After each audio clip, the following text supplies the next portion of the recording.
Hi everyone, and this is another episode on Speaking Terms, and we're talking to Alexandra Debar today.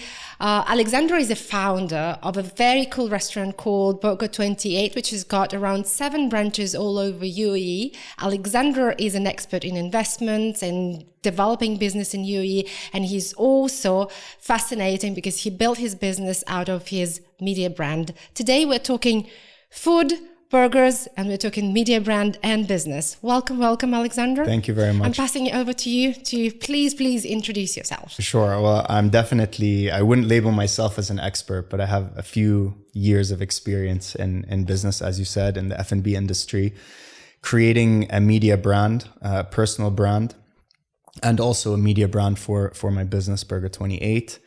I was born and raised in the UAE in Abu Dhabi. My mom and dad met here around 45 years ago. Wow. So this is really home. I've seen it grow from very, very humble place and humble beginnings into this metropolis that we now have in Abu Dhabi and Dubai. And it's incredible to see that growth take place. And it's really a pleasure to have been part of it. And thank you for having me. No, I'm so excited about this conversation. So what made you start your own business back in the days? So you were born, raised, you studied in UAE, multiple sort of scenarios how you could potentially sort of build your career. What made you think about the food business, about your own business instead of, let's say, some permanent job? Maybe you can tell me about that. Yeah, so from KG1, which is when I started school, I went to ACS, the American School of Abu Dhabi. I think that's around like 4 or 5 years old when you start. And when I reached 15, which was 9th grade, it was all the same people. It was such a small community. I mean, a lot of people now probably see so many people coming in and out of schools and whatnot. But back then it was literally like the same 30 people that I had been 5 years old. 10 years later, now we're 15 years old. So there was something inside of me that wanted to experience something else. So I told my parents that I wanted to go to boarding school, which is strange because most people get forced to go to boarding school. Yeah, you know what I mean? That's true. The parents want to get rid of them. Yeah. But in my case, I actually wanted to experience something different. I'm also half English, half French. I spent a lot of summers in England with my mother on, summer break and stuff. My dad, unfortunately, was working too hard to come all the time. So England had a place in my heart. So I went to boarding school in England, again to an ACS, which was an American community school. And I did 10th grade, 11th grade, and 12th grade there.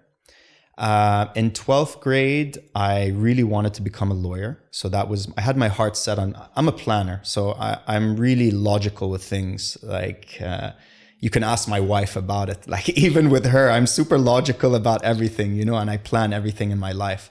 So I always wanted to be a lawyer. And then in 12th grade, I applied to law school, but that was right in 2006. So right close to the financial crisis. So the demand for lawyers actually dipped and they were not doing like letting people into university and such mass. So I said, look, let me take a year off. So I took a year off. I moved back to Abu Dhabi. I worked with my dad for a year. And then I went to law school in London. Now, I think in my second year, I did an internship. And it was like the most prestigious internship you could get from WASTA or whatever with my dad's friend, or you know how it goes. I managed to land this internship at a really, really big law firm in Paris. And it was 2 weeks, I think. And I was so excited. I was going to live in Paris in my brother's apartment. He wasn't going to be there. It was just going to be me and my dreams. And I went and I hated it. Really? I could not stand it. Wow. So at that point, I was like, I do not want to be a lawyer and I do not want to be in this corporate world or any of this. So in law in England, after 3 years, you do your LLB, you have to take a law practitioner's course. That's before you do your training contract. So I quickly had to make a decision. I am not doing my law practitioner's course. What are my other options? So I chose to do a Master's of Science in Management at CAS Business School. Yeah. And then after that, I moved to Africa. So I moved to Benin, which is a small country next to Nigeria, in between Togo and Nigeria. And I spent 3.5 years to 4 years in between Benin and Nigeria doing a bunch of different businesses. The most lucrative business out of all of that was actually importing apples, not iPhones, but the fruit from South Africa into Nigeria. Yeah. And we were selling in the mass market. So I was literally in the nitty gritty, like in the markets with the mamas, like selling them apples. Yeah, it was an incredible experience. I say that's like my life MBA. Of course. Yeah. That sounds so fascinating. So you were enjoying this more than, let's say, a law internship in Paris. Like, I mean, that's For fascinating. Sure. That's just I mean, fascinating. I can't tell you what it's like to really work for somebody else. When I moved to Africa, I moved with a very, very close friend of mine, and I worked with him and his father, but not as an employee, as a shareholder or as an investor or however capacity. I had skin in the game. So if we made money, I made money. If we didn't, we didn't. Right. So I've never actually worked for anyone. I don't really know what that feels like. I have advised a few companies where I've been told what to do at times, and I can't stand it. So I don't really like being told what to do in general. So I don't know how I would fare in the corporate world. I was actually speaking to my friend yesterday, and he works in a big company. And I said, I'm really curious, like, what would I have been able to achieve if I worked in a massive corporation? You know, would I have known how to play the politics? Would I have known how to, like, get to the higher level by doing whatever you need to do? So, I mean, you always are curious what life could have been like. And I think one of the most important maxims in life is grass is always greener on the other side, but in reality, sometimes it's not necessarily. I think that's very wise, for sure. So how did you happen to have a restaurant in the UAE eventually? So Sure. Yeah.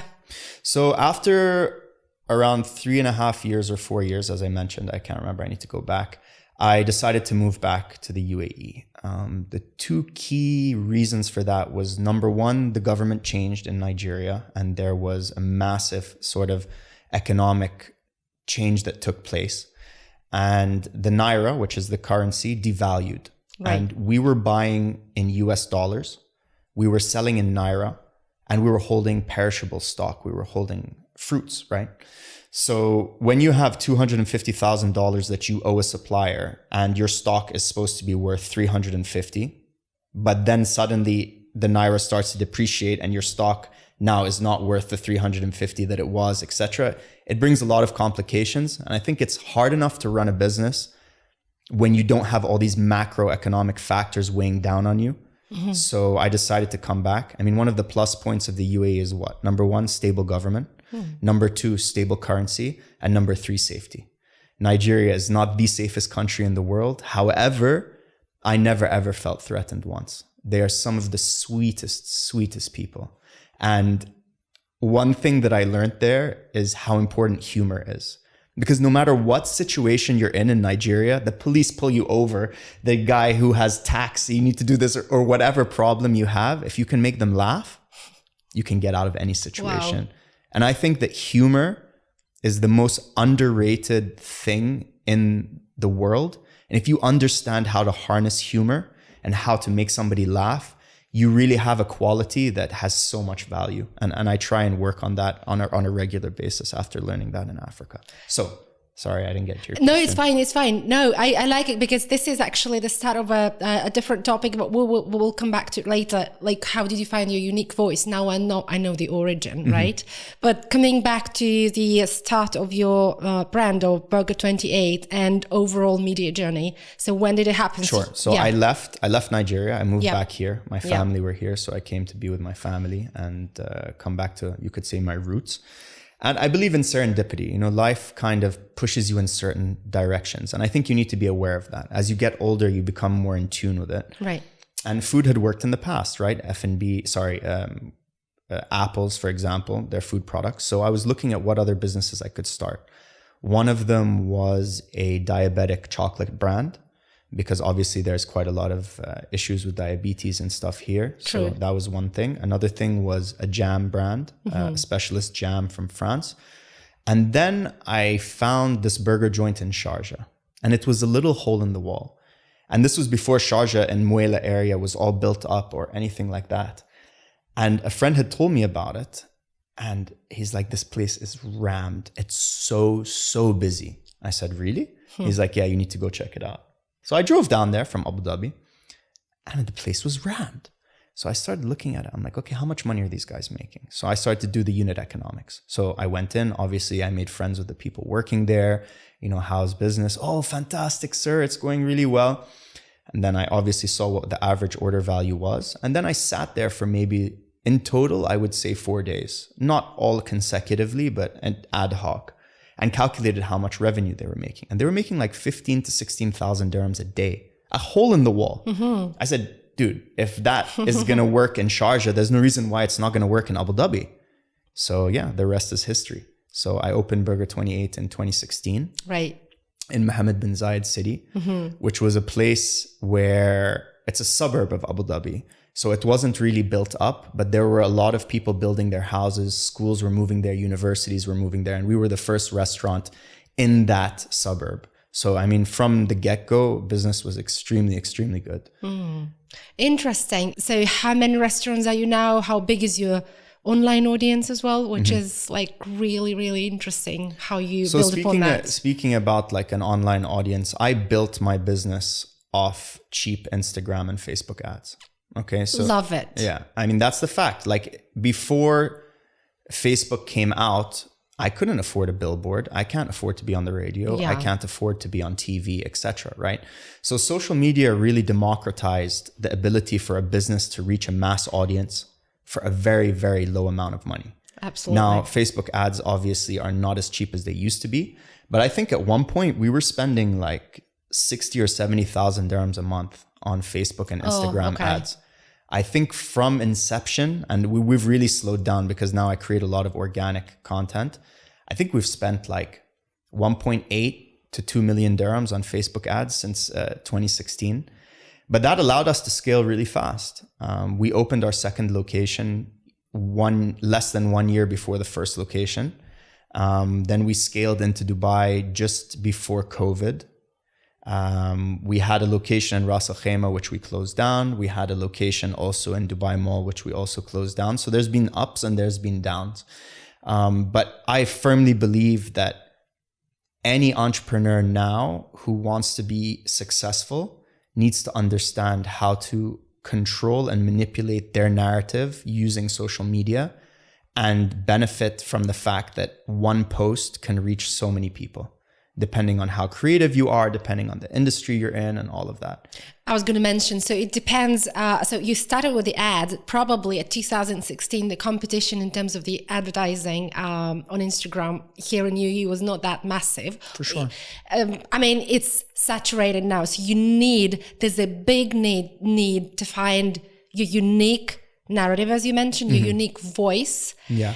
And work towards, organic content, consistency, rather than definitely paying for it is helping. But I'm more interested to ask you about your journey in terms of looking for the narrative. Or how what did you start? What content did you start with? Let's say back in the days, and how did you come to what you're posting now? Obviously, it was evolving, I guess. Yeah. So on my personal page, I wasn't posting. So when I had first set up my account on Instagram, I remember it vividly for Burger 28. I was scared to make the first post. Oh no. I didn't know what to do. Like, should I post? Should I not post? And I remember my one friend, Julian, he's like, dude, just post.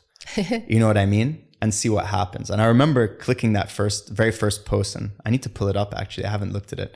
I think it was our famous burger called the Arbab. I was going to ask, what is your most famous burger in Burger 28? We have two chicken burgers. One is the Arbab, and then one is the Nar, which comes with flaming hot Cheetos. So those are really like our signature dishes, which are kind of out there.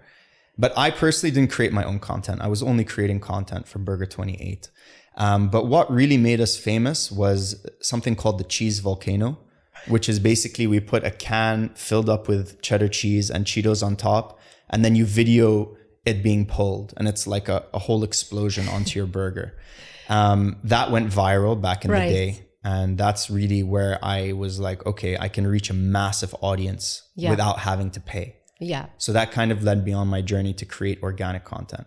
For my personal content, I only really started in February. Right. Properly, like really going all out and focusing as much effort as I can on it. And now it takes up a lot of my time, but I love it. So it doesn't feel like work. So I get often asked, just because I've been like in podcasting and content creation, and with just those who are creating content for, let's say, B2B businesses for themselves as well. So the question that bothers everyone is how not to get drained, how not to get tired of getting out there almost every day. And with you, for example, if you look at your reels, they also have like a joke behind, like there is some thought behind. They're meaningful, they're thoughtful, they're full of humor. It's a big effort to create reels like that. So what it takes you, maybe you can... It definitely is a massive effort to create them, but I think not everybody is meant to be creating content, you know, and you need to see whether it's something you enjoy, because it's all about consistency. And there's no way you can be consistent if you don't actually love doing it. And that doesn't mean in the beginning it's not a headache, or in the beginning it doesn't take a lot of your effort. But everything in life is about systems. Yeah. So you need to create your system. So I would say it took me around 3 months to create my system. Now, from a idea generation perspective, I have my system. I have notes, and I have like a couple folders. I have segregated them into different types of content. So one is for podcasts, one is funny content, one is business content, one is something else. And when it comes to actually creating the content, you train your mind to be creative. We're all creative. Yeah. But you have to train your mind. So now my mind, I can see a content piece now. I have an idea of something that could happen that would be funny, where I'm going to bring in the guy watching us over there, videoing us in a really creepy way. No, I'm kidding. You know what I mean? Like, I'm already creating sets in my head, but that's because I've trained myself to do that. And anyone can do it, in my opinion. But some people are not happy to be in front of the camera. And a lot of people are scared to put themselves out there for that reason. But I think more and more, like, 4 years ago, if somebody was creating content, you'd be like, what, do you want to be an influencer? Yeah. Now everybody's like, I wish I created content 4 years ago, because if I had 500,000 followers, I can pretty much sell anything that I create. That's right. Everybody's looking for an audience to monetize. This is absolutely true. But I mean, I want to ask you, have you ever come across like a serious hater situation? Like, people will tell you, like, dude, what are you doing? But every day, you're man. A man. Yeah, no, but look on my comments. Every day I have some nitpicker or something like that. Really? Yeah, constantly. And before I didn't answer. I didn't really read them, or I didn't answer them. But actually I had a podcast with Tonye, who's a Nigerian guy who creates business content as well. And he's like, I actually go and talk to every single one. And I'm like, you know what? I'm going to do that. And I did it. And incredibly, actually, your reach increases when you engage with them. So every time the guy's commenting and you're commenting back, you're getting more views and more views and more views and more views. Because people like conflicts online, right? People like seeing other people. At the end of the day, there's a level of controversy where people start to have a discussion, right? And you need to find that fine line between what is the controversy and what is actually appropriate for your business. Like, for me, things which go viral at the moment is why I charge you extra money for sauce. People get so upset about that, it's shocking. Like, there's so many terrible things going on in the world, and you are upset because if you don't want the extra sauce, you don't have to pay. Maybe if you ask nicely, I'll probably give it to you for free. You know what I mean? That's hilarious. No, honestly, that's very surprising, right? Yeah, and they get very upset, and then they comment. So upset. Like, wow, it's mind-boggling. You should use it as a marketing tool. Yeah, I do. But now I do. Like, I just posted another video which made no sense. If they watched it to the end, they would have realized that it didn't make any sense. Just to see the nitpickers like, get so upset, you know? Yeah, yes. But why do you charge 50 dirhams for a burger anyway? Because that's how much it costs. And why do you charge for the extra? Yes. The food cost is 30%. Yeah. The talabat cost, which 75% of our revenue goes through, is another 35%. And the rest goes to pay for salaries, goes to pay for rent, goes to pay for marketing, goes to pay for everything else. Yeah. But people get triggered. It's so funny. I say, this is why I charge 50 dirhams for a burger, for example. And I say, this much is for rent, this much is, and they're like, why? We have to pay for your rent? It's like, yeah, that's how business works. Like, are you that ignorant? Do you not understand how capitalism and business works? And there actually are a lot of people who are just nitpickers, who don't even understand anything and want to comment.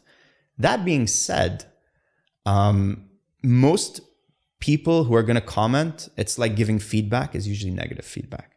Right. But if you look at, let's say you got like 100 comments from 1 million views. What's 100 comments? You know what I mean? Even if they are negative, who cares? And if you're not hurting people, you're not disrespecting culture, disrespecting people's religion, or disrespecting any of this. Like, I see it as harmless. Yeah, no, I agree with you, and I like the fact that you've got you've got your point of view on how do you react to those comments and how do you manage, and you actually get an outcome out of it. I mean, as long as it's not impacting your, let's say, mental health, mental state, I think that's totally. I think a younger me, like a 15, 16-year-old, and then this is where maybe it is a little dangerous, would be impacted. And right. But at the end of the day, these are all probably kids who are bullies or get bullied in school, and they need to take it out on somebody. And you know what? If you want to take it out on me, I'm happy, and I'll just hold my head up and be a better man. And they're trying to engage, I think, with something that is cool as well. So, but I'm sure you've got a lot of fans as well. So, I don't know. I hope so. I'm one of those. Well, I've never tried your burgers though, but I like your content, and your reels are hilarious. I don't know. Now you told me that you've got actually ideas in your head. Do you have a team that supports you?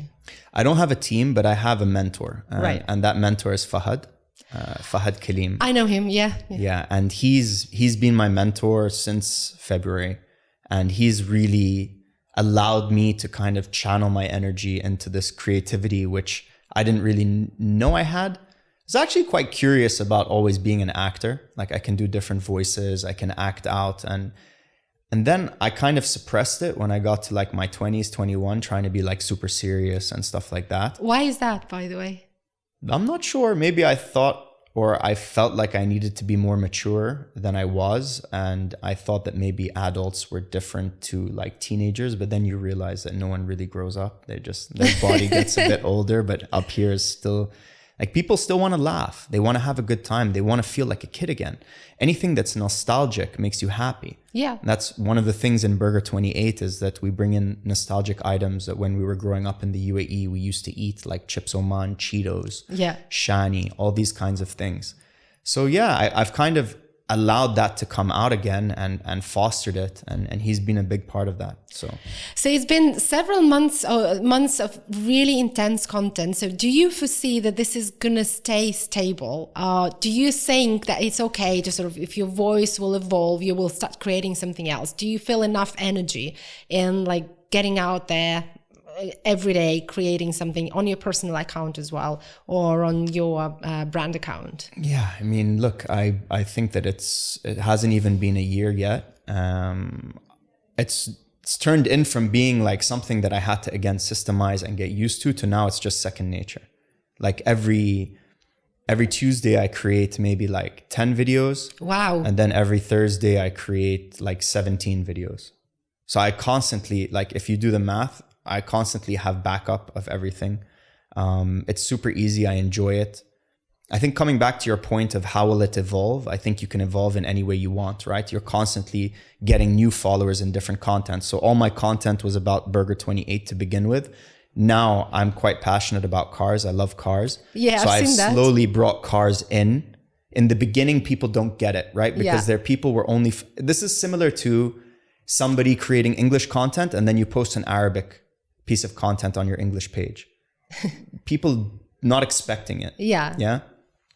So I had the burgers, I had the business. Now I've brought in the cars. Yeah. And I'll continue to bring in things that interest me that I want to talk about.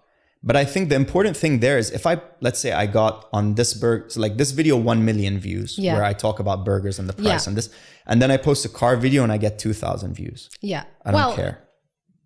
That's the thing. Can you actually not care?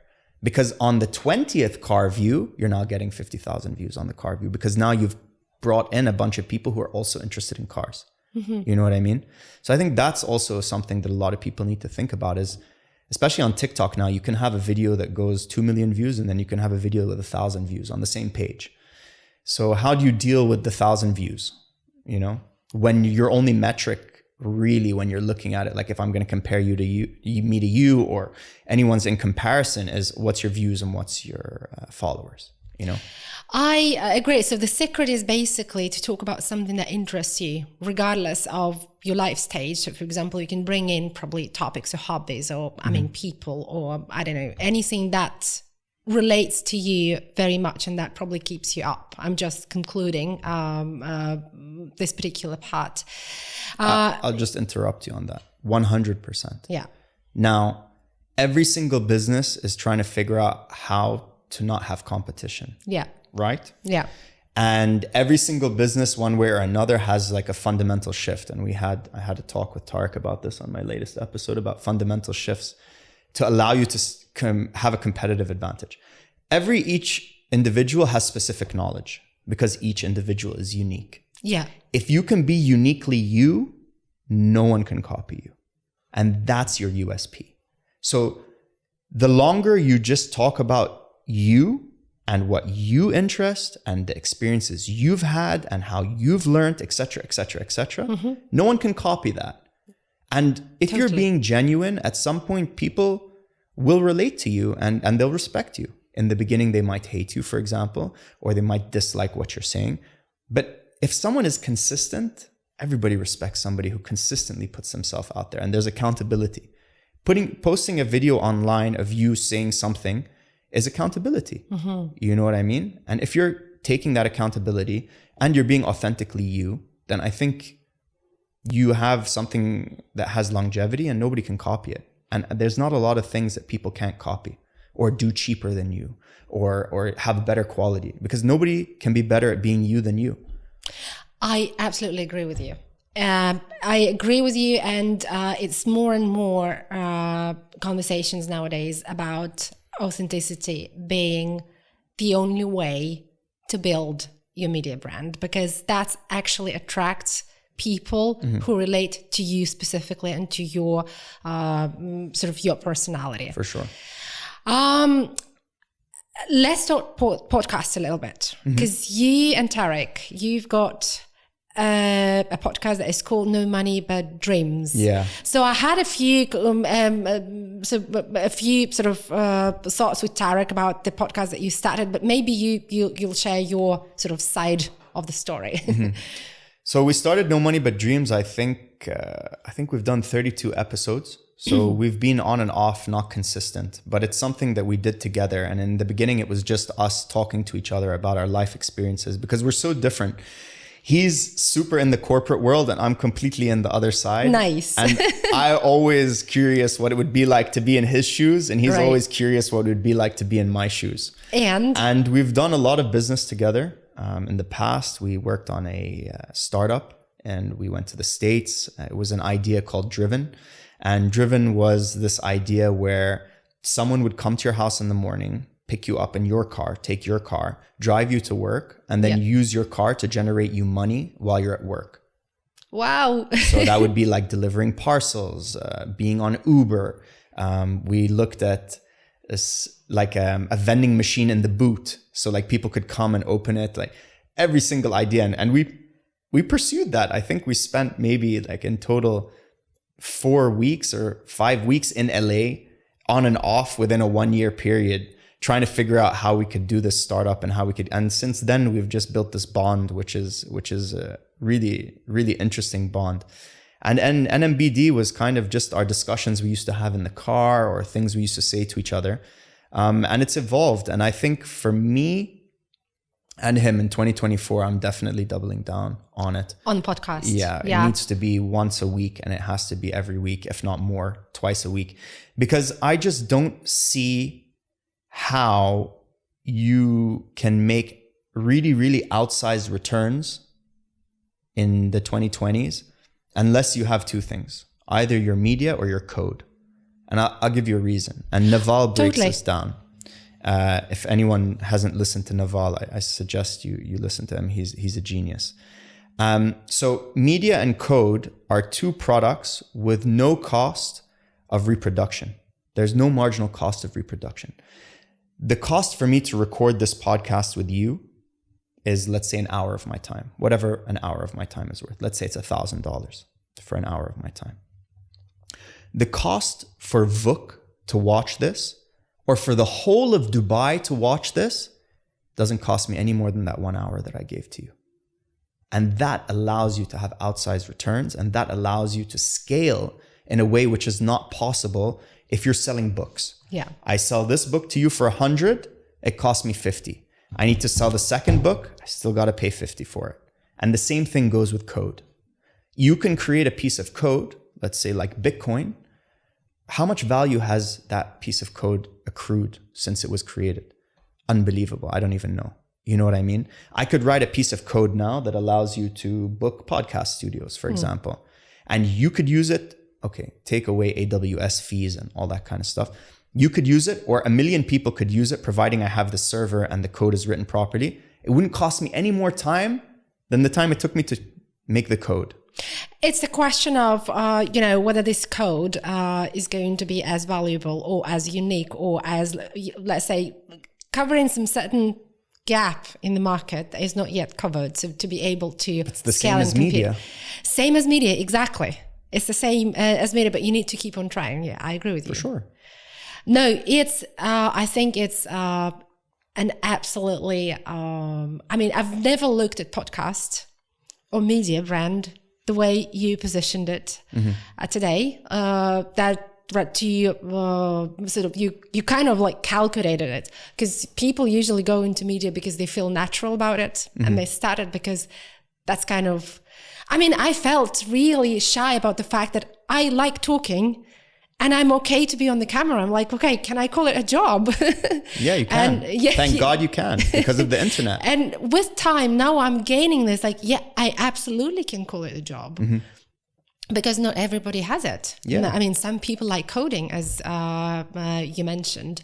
Some people like other things. And who are we to judge what is serious and what is not? Like, what is a job and what is not a job? Conversations like this probably, like, they open, not even the eyes, but they open sort of like the emotional side of things, where you let it go, right? You have For to, sure, yeah. But look, if you look back at the printing press, you look at TV, you look at the internet, and now whatever's coming after, like artificial intelligence, these are all tectonic shifts in the way that we interact as human beings. And more people are on their phone. You go anywhere, everyone is glued to their phone. So if you know how to get in front of people, you can some way monetize that. That's true. Yeah, you just need to keep on trying, I believe. So what was the best piece of advice from Farhad that you received over the last several months that keeps you up every day? I wouldn't say there's anything that keeps me up, but he's an artist in short form video. He is. He is like a Picasso of short form video. And just to be around him and to try and pick his brain, and I spend an hour with him every week. The hour I spend with him is just, I don't know, it's amazing. And I think that he's a savant in the area and in the business that he's built. And I don't think anyone can quite compete with him, to be honest with you. So he is an inspiration. Yeah, he's definitely an inspiration. He's an inspiration, and he's my mentor when it comes to creating content, by far. Good stuff. I was trying to get him on an interview, but I think it's just even more difficult than to get you. No, I'm sure you can get him. Yeah, publicly. Yeah. Farhad, I want to interview you. Yeah, Fahad, you have to come on. So if you were to choose any mentor in the world, like any mentor in the world, either on business, on your personal life, on your, I don't know, who would that be? It has to be Elon Musk. Yeah. That guy, if you haven't read his autobiography, you have to read his autobiography. It's incredible. And I actually saw a post the other day of all the companies that he's created. Like, it's just incredible. How can you, every entrepreneur hopes to hit the nail on the head. And I guess you could say $1 billion company is really, you've made it, right? And if you look at entrepreneur like sports, which I kind of do, and you have different seasons. Anything meaningful takes around 5 years to build, in my opinion. That's a meaningful business, to find product market fit. That's a meaningful relationship, to know that you want to spend the rest of your life with somebody. That's a meaningful friendship. You know that person's not going to backstab you, etc. It takes around 5 years. Now, from 20 to 30, maybe in the last 2 years, getting close to 30, you kind of understand what's going on. But like your early 20s, like I'm surprised I survived to 25, to be honest. You know, like when my son or daughter reaches, hopefully not my daughter, but when my son reaches 25 and he's still alive, I'm going to be like, whew. Oh, really? Good job. Yeah, man, you do so many silly things that are uncalculated that you don't know. Like if you really go back from like 18 to 25 and you really think about some of the things you did, like they were really crazy. I mean, at least for me, I did some really ridiculous things. So I forgot where I was going. Anyways, yeah, no. So around 30, you kind of need to get your shit together and understand what's going on in life. That doesn't mean that anyone, like you need to know exactly, but no, you need to kind of have a direction. What do you like? What do you not like? What are some of the skills that you have? How can you leverage those skills? So in entrepreneurship, you have 30 to 35. You have 35 to 40, 40 to 45, 45 to 50, 55 to 50, 50 to 55. At around 55, starting a new company with 100% risk and everything, I haven't been there yet. I'm not going to judge everybody who's 55, but that's a lot more difficult than 35. Yeah, where you have less to lose. Yeah. You have more chances. So these are like your seasons, right? Every 5 years you have a season. And you have multiple times to try and hit the nail on the head and get product market fit. But he's just done it so many times. Yeah. SpaceX, boring, Tesla. What was the other? There's like 2 others which I saw. It's unbelievable. Yeah. You know? He is a risk taker. Do you think is he a risk taker or is he a genius? I don't know. He's a genius and he's willing to put everything on the line. Right. For what he believes in. And I think that's what people get behind him, like his staff get behind him and work. He's worth $200 billion, but if there's a problem on the assembly line of Tesla, he will sleep on the assembly line. He will not leave. How can you not be inspired to work for somebody like that? I think you definitely, you get inspired. You know, and if you're not inspired by somebody like that, why would you work for them? So it cuts out all the bullshit. Like even look at Twitter. He came in and axed, I don't know how many of the staff. Yeah. Like that. Everyone was uproared and this and that. They didn't need that many people. Yeah. There was too much meat on the bone. Yeah. You know, so, and I think he's turned Twitter into something which is better than it was before. He's audacious. He changed the name of Twitter to X. Like he doesn't care. There was a clip that was circulating that went viral about Bob Iger boycotting advertising on X. Yeah, yeah. And he said, "Are you blackmailing me with money? Fuck you." Yeah. Did anybody hear that? Is that clear? Like, I saw it. Yeah, it was viral. He has something about him. He will not put up with shit. Right now, the government in the US, the Biden government, is trying to go and attack him on everything they can. If you see the list of all the different agencies, governmental agencies looking into Elon Musk, I don't know if you heard about it. They're like, why did you were going to build a glass house for like $50,000 in Tesla? That's a misappropriation of funds. What the hell, man? It's like a witch hunt, you know? Well, I think Elon Musk is a great example of how authenticity and a very unique personality attracts people who like him specifically. Because I'm sure there will be plenty of people who will say, Elon Musk, seriously? No way. No, he did a terrible thing out of Twitter and everything like that. I can hear the voices who will tell a totally controversial kind of opinion. For sure. But I think that's exactly what we're talking about, right? Your authentic self attracts people who who like you, who follow a piece of advice. Yeah, you have to stand for something. Yeah. You need to be accountable. Yeah. You have to put your neck out and be able to have people engage in conversation with you, number one. But then also stand by what you think. You know what I mean? Don't be swayed by somebody else's opinion just because it's the popular opinion. Like in entrepreneurship, if everybody's doing something, it's probably the wrong thing. Mm-hmm. You know, and you learn that really fast. So in modern media or in what people are talking about, if everybody's on this side of the fence, you need to be looking about how to get over there.